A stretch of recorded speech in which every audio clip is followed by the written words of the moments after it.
españoles. Franco ha muerto. El hombre de excepción, que ante Dios y ante la historia asumió la inmensa responsabilidad del más exigente y sacrificado servicio a Espanya, ha entregado su vida. Quan tingueren que enfrontar-se al terrorífic negacionisme que hi ha sobre les fosses així en València, o sigui, a pesar de totes les evidències, perquè així està, o sigui, el que s'accepta en tota la resta de l'Estat ho neguen per a València, no? I clar, això és una cosa molt terrible, no? Aleshores, vàrem un dia pensar, va eixir la idea de que el mateix que es negava, el de València, que tenia tantíssimes evidències, segur que a la resta del món hi havia situacions semblants que també es negaven i que la gent d'allà tindria la mateixa impotència i la mateixa desesperació que podrien tindre així, no? I també per com s'havia desenvolupat així a l'estat espanyol tot el tema de la rehabilitació de les víctimes del franquisme, que ja saps que després de 36 anys que fa que va morir el genocida Franco, les víctimes del franquisme estan sense rehabilitar i que és l'únic país que ha patit una dictadura militar de 40 anys al planeta que no s'ha juzgat a ningú, ni a una sola persona, ni tan sols a un responsable d'aquell genocidi. I és per això que van tindre aquesta idea que avui, 20n, aniversari de la mort d'una de les persones més terribles del món al segle XX, que havia portat tantes desgràcies a tantíssimes milers i milers de persones com havia estat així a l'estat espanyol, doncs fer alguna cosa per a reflexionar sobre aquestes coses, no? I és per això que vam tindre la idea de fer unes jornades que dins, clar, de les nostres possibilitats, que són molt modestes, doncs procurar que es parlara de lo que havia estat una reflexió sobre les causes, sobre per què se té que anar a massacrar a les societats i als pobles, no? Què és el que hi ha per sota, què és el que hi ha, per què passa aquesta violència contra gent, la majoria de les vegades, que són sempre les víctimes, sempre són persones que estan en situació total d'indefensió i totalment vulnerables. Les dones, les criatures, les persones majors, el no sé què, sempre, o sigui, sempre ho veuràs. Li diuen una paraula que te posa els pèls de punta, diu daños colaterales. Daños colaterales és la mort de milers i milers de persones que estan en situació total d'indefensió, i en una situació de vulnerabilitat total. I les persones que fan les guerres mai els passa res. Sempre les passa a les que no volen la guerra i als que no fan res, i als que són unes persones que fan una vida de tots els dies, van a treballar, no sé què, estimen, odien, el que siga, però són persones pacífiques, no van armades ni van res. O sigui, la població civil és la que pateix després la fam, la violència. Per què negar la violència? No és més fàcil dir, bueno, s'ha comès aquest terror històric, anem a reparar-ho, anem a solucionar-ho, obrim-ho tot i a partir d'ahir fem una societat nova aprenent del que s'ha fet? No, perquè això no pot fer-se a l'estat espanyol, perquè tens que tindre en compte que aquí mai hi hagué un trencament amb el franquisme. Quan va morir Franco, el procés democràtic, que varen dir entre cometes que se feia un procés democràtic, era sense tocar per a res l'estructura de l'estat feixista. I totes les persones que havien estat implicades en el franquisme, ixes no s'acabaren, varen seguir en els mateixos llocs que havien estat sempre.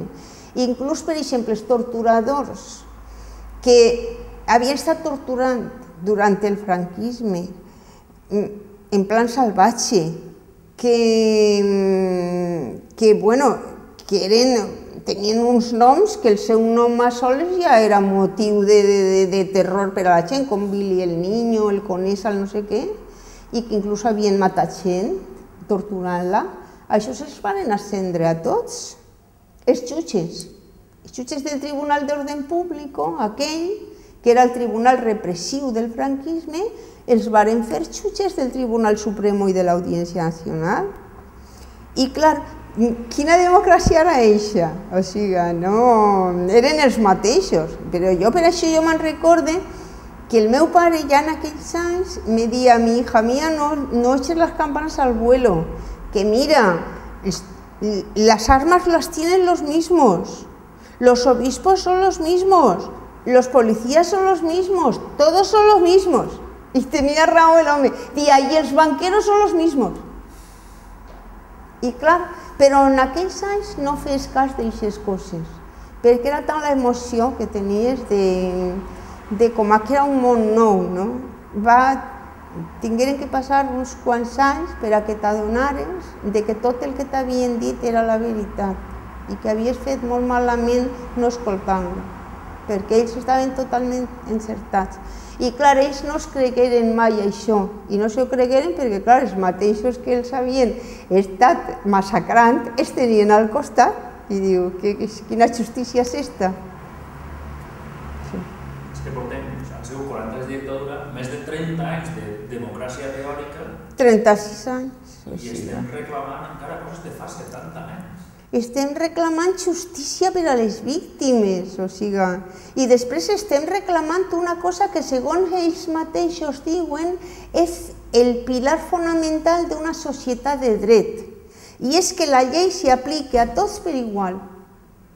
I nosaltres diguem, si vosaltres digueu que el pilar de la societat de dret i de la democràcia és l'aplicació de les lleis per igual a tots, aplicar-se-la a ells, perquè ells van cometre els delictes més terribles de tots, són responsables de violacions, del segrest, el robatori, la venda de criatures, del tràfic de criatures, de la mort de milers de persones, i clar, també hi ha una altra cosa, si una persona pot assassinar, segrestar, furtar a les seues víctimes i no tindre que tornar res, traficar en criatures, pot fer tot això i després no li passa res i no tenir que tornar el que li furta a les seues víctimes, aleshores això és jauja. Qualsevol dia tens un il·luminat que te torna a fer perquè com això no te passa res. I clar, una societat així, construïda sobre uns fonaments com aquests, a sobre de milers i milers dels cadàvers de les víctimes que inclús estan tirats per ahí com si foren gossos en les cunetes de les carreteres en camp obert, en les fosses horroroses dels cementeris, en mines, en pous, en jo què sé, i així no passa res de res. Una societat així no pot ser una societat bona, és una societat que està malalta i nosaltres volem una societat bona, i volem deixar que els nostres fills i els nostres nets i tot no tinguin que patir el mateix que varen patir nosaltres i no tinguin que patir el mateix que varen veure, per una banda el que nosaltres varen patir i per una altra banda el que nosaltres mateixos varen veure com vivien les nostres famílies, el que varen patir elles. Perquè d'una manera o altra tots estan implicats. Uns en el silenci, altres en la desfeta, altres perquè els seus ascendents són els responsables també de les matances i participaren ahí. I tots tenen per amagar.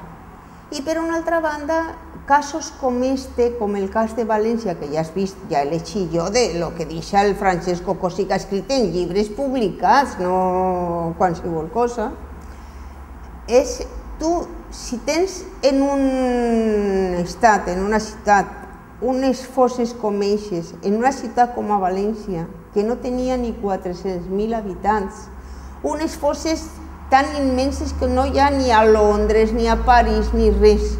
Les més grans de la història europea del segle XX. I este home que era un expert reconegut a nivell internacional. Doncs clar, evidentment, alguna cosa tens que fer.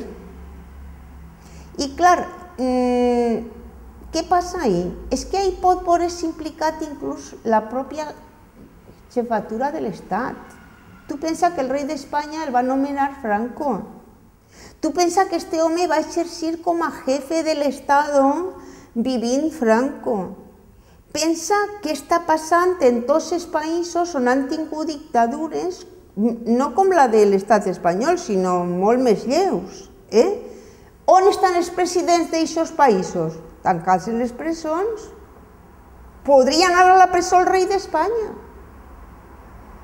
I no sols és això, és que si tu acceptes la evidència i reconeix el genocidi, tenen que entrar pel mig les lleis internacionals que hi ha en matèria de genocidi. I ja no poden i no els val de res, i són crims contra la humanitat. I no els val de res ni la llei de la memòria que han fet precisament per tapar-ho tot i per blindar-les la impunitat als genocidis i als seus col·laboradors i perquè no demanar responsabilitats a ningú. Això ja no anava a servir-los de res. I així tindria que haver un canvi social total. Tu pensa que un Martín Villa, el tens de presidente del Grupo Sogecable, controlant una part importantíssima dels mitjans de comunicació, no ja de l'estat espanyol, sinó de molts països. O el Fraga Iribarne el tens allà a les Corts, escolta, de parlamentari. Una persona que és el responsable de les morts de Vitòria. I és el que dic jo en la xerrada d'avui. Les idees no s'hereden, però sí s'hereden els privilegis i els interessos i els béns que van ser furtats als represaliats. Tot això caldria tornar-lo. I tu pensa que durant 40 anys de dictadura militar feixista hi ha moltes complicitats. És una qüestió econòmica i social i política. Per això no passa això a l'estat espanyol. Bé, el Fòrum per la Memòria del País Valencià el vaig fundar jo, doncs quan arran de fer la descoberta dels fossats del cementeri de València i veure la magnitud que allò tenia, vaig veure que era necessari administrar allò d'alguna manera, i vaig pensar que el millor era que gent afectada es fera una associació perquè així, des d'ahir, per fer-lo des d'ahir, efectivament, des d'ahir es va fer. Això va ser el motiu fonamental per el qual se va crear l'associació, però el Fòrum per la Memòria, que va ser dels primers de l'estat espanyol, si no el primer, en llançar la idea de dir totes les víctimes del franquisme tenen la mateixa consideració. I a nosaltres ens dona igual si eren comunistes, anarquistes, socialistes, sense cap afiliació ni res de res. I no ens importa, perquè com estan morts ells no poden explicar. I no volem investigar res de la guerra. Nosaltres investiguem a partir del moment que no hi ha guerra, que només hi ha una població que té fam i por. I és precisament quan li cau tot el que li cau. Nosaltres sempre, en les fosses de València, és que forma part del nostre treball, no? O sigui, nosaltres volem saber, no volem ser diputats, no volem que ens donen diners, no, volem saber i volem que se li faci justícia als nostres morts. I els nostres morts són els nostres familiars i els que caigueren per lluitar per lo mateix i perquè es faci justícia. I per justícia és que se juzgue a responsables i col·laboradors, se anul·le la legislació repressiva del franquisme, es torna el que es furta als represaliats, se li demanen responsabilitats a les entitats i a les empreses i a tots els que varen estar implicats en allò.